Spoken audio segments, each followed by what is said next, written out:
लोक कथा जादुई ढोल।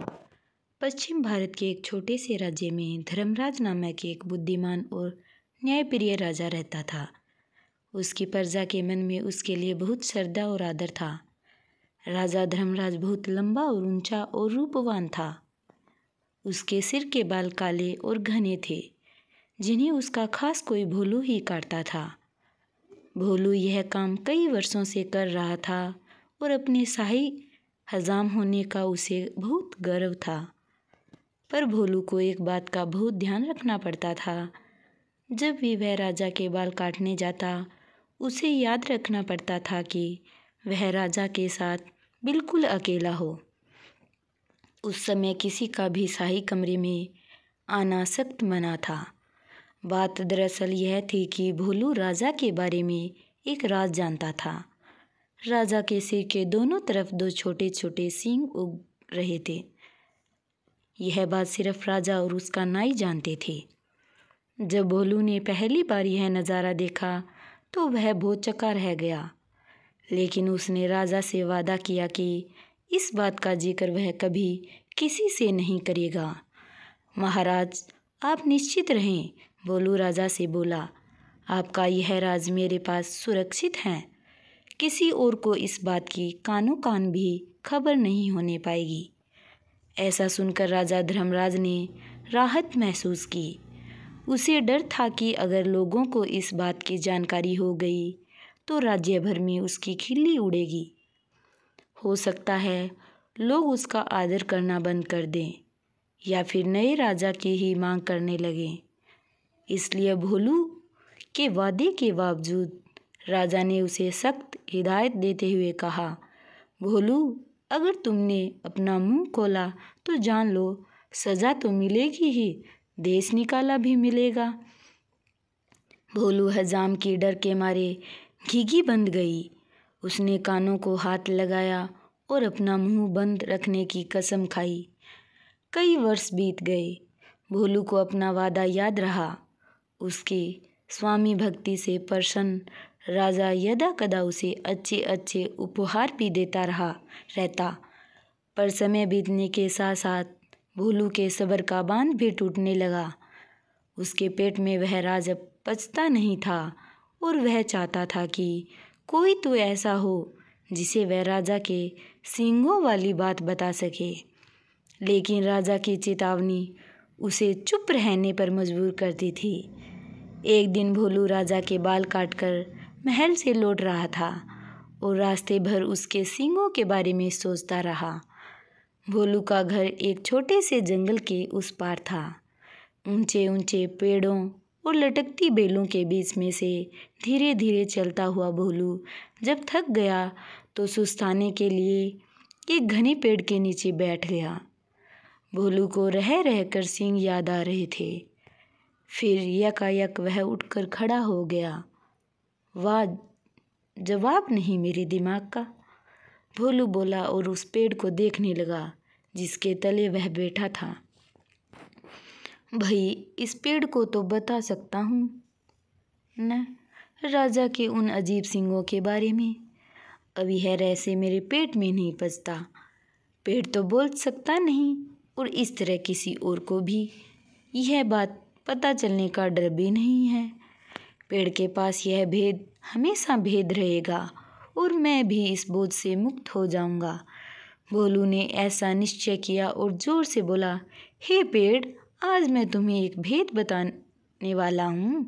हमारे राजा धर्मराज के सिर पर दो सींग है। हा हा हा हा, उसके दो सींग है। इतना कहकर हजाम बेतहासा हंसने लगा और हंसता ही गया। हा हा हा, हो, वह भयंकर भेद आखिर खुल ही गया। भोलू खुश था। उसका भार जो हल्का हो गया था। उसके बाद वह आराम से घर पहुंच गया। अगले दिन एक लकड़हारा उसी जंगल में गया और उसी पेड़ के पास जाकर रुक गया। इस पेड़ की लकड़ी तो बहुत शानदार है, इसका ढोल बड़ा अच्छा बनेगा, वह सोचने लगा। फिर क्या था, कुल्हाड़ी के कुछ प्रहारों से ही पेड़ नीचे आ गिरा। लकड़हारे ने वह लकड़ी एक ढोल बनाने वाले के हाथों बेच दी और उसने एक बहुत सुंदर ढोल तैयार कर दिया। यह मेरे जीवन का सबसे अच्छा ढोल है। ढोल वाला खुश होकर बोला, कल बाजार जाके इसे अच्छे दाम पर बेच दूंगा। अगले दिन ढोल वाला बाजार गया और एक कोने में खड़ा होकर ढोल बजाने लगा। ढोल से बड़ा सुरीला स्वर हुआ। ढोल वाला उसकी आवाज़ सुनकर झूम उठा। वह चिल्लाकर बोला, बाबू यह ढोल खरीदो, कोई है जो इस शानदार ढोल को खरीदे। धीरे धीरे उसके इर्द गिर्द भीड़ जमा हो गई। लोग खामोश होकर ढोल की मज़ेदार आवाज़ सुनने लगे। भाई वाह, क्या कहनी है इस ढोल के, एक बूढ़े आदमी ने तारीफ की। तारीफ सुनकर ढोल वाला और भी जोर से ढोल पीटने लगा। तभी उस ढोल में से एक अजीब आवाज़ आई। लोगों के कान खड़े हो गए। उसका दिल धक से रह गया। डम डम डम डम ढोल बजा। आज मैं तुम्हें एक भेद बताने वाला हूँ। हमारे राजा धर्मराज के सिर पर 2 सींग हैं। हा हा हा हा, उसके 2 सींग हैं। हा हा हा, हो। लोग वहाँ जड़वत खड़े हो गए। उन्हें अपने कानों पर विश्वास नहीं हो रहा था। ढोल वाला फिर ढोल पीटने लगा और फिर वही आवाज़ निकली। वह बहुत हैरान और शर्मिंदा हुआ। आखिर एक ढोल यह सब कैसे बोलने लगा? देखते ही देखते लोगों का तांता लग गया। और फिर कितना मजाक और कितने ताने। उफ, हमारे राजा के 2 सींग, हमारे राजा के 2 सींग। लोग तो जैसे गाना गाने लगे। जब राजा धर्मराज ने सुना तो दुखी भी हुआ और नाराज भी।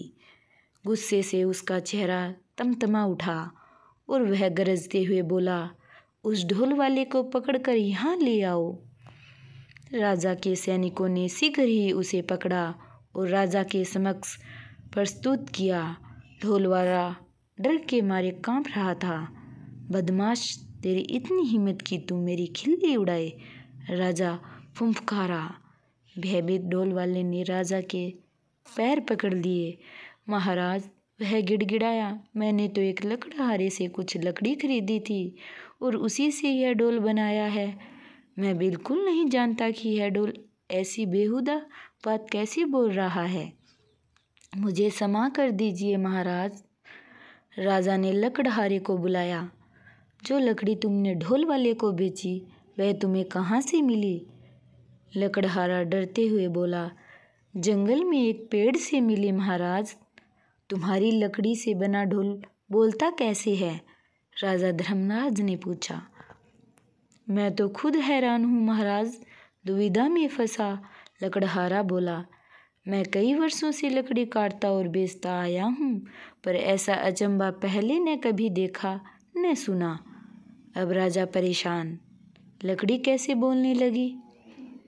राजा और उसके दरबारी निरुत्तर थे, पर राजा धर्मराज ने भी ठान लिया कि इस घर के भेदी का पता लगा कर ही छोड़ेगा।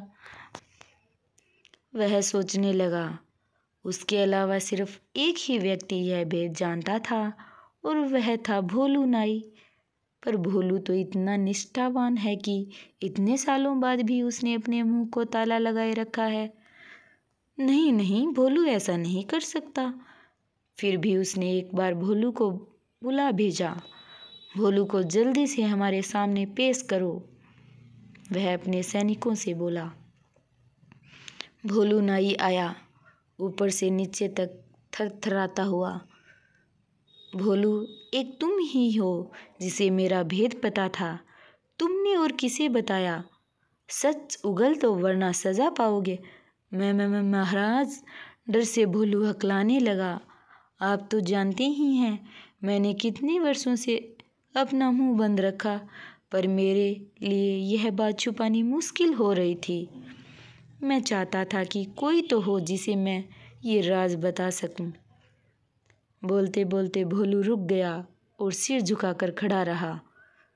बोलते रहो, फिर क्या हुआ? राजा धर्मराज रुखाई से बोला। भोलू धीरे धीरे फिर बोलने लगा। एक दिन जब मैं जंगल के रास्ते से घर लौट रहा था, मैं आराम करने एक पेड़ के नीचे बैठ गया। बस आपके बाल तब काटकर ही आ रहा था और उन सींगों के बारे में भी सोच रहा था। काश मैं उनके बारे में किसी से बात कर पाता। आखिर मैं भी इंसान हूँ। तभी मेरे दिमाग में एक बात आई और मैं पेड़ को यह राज बताकर हल्का हो गया। सोचा कि पेड़ को बताने से क्या नुकसान। क्या मालूम था कि इसकी लकड़ी ही बोल पड़ेगी। अब समझा, बुद्धिमान राजा ने पहेली बुझा ली।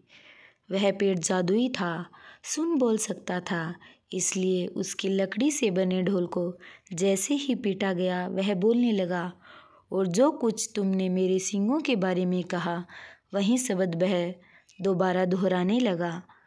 जादुई ढोल की उलझन सुलझाने के बाद राजा ने भोलू नाई की तरफ देखा।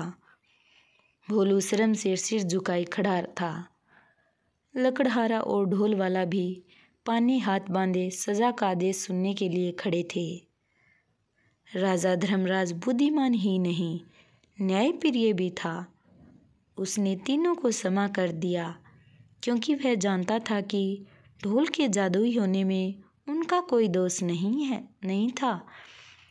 वह मुड़ा और उनसे बोला, मैं तुम सबको माफ़ करता हूँ। तुम तीनों लोग जा सकते हो। तीनों को अपने को समाधान मिलने पर विश्वास नहीं हुआ। राजा नमन करते हुए वे बोले, राजन, आप महान हैं। आपकी इस कृपा के लिए सत सत धन्यवाद।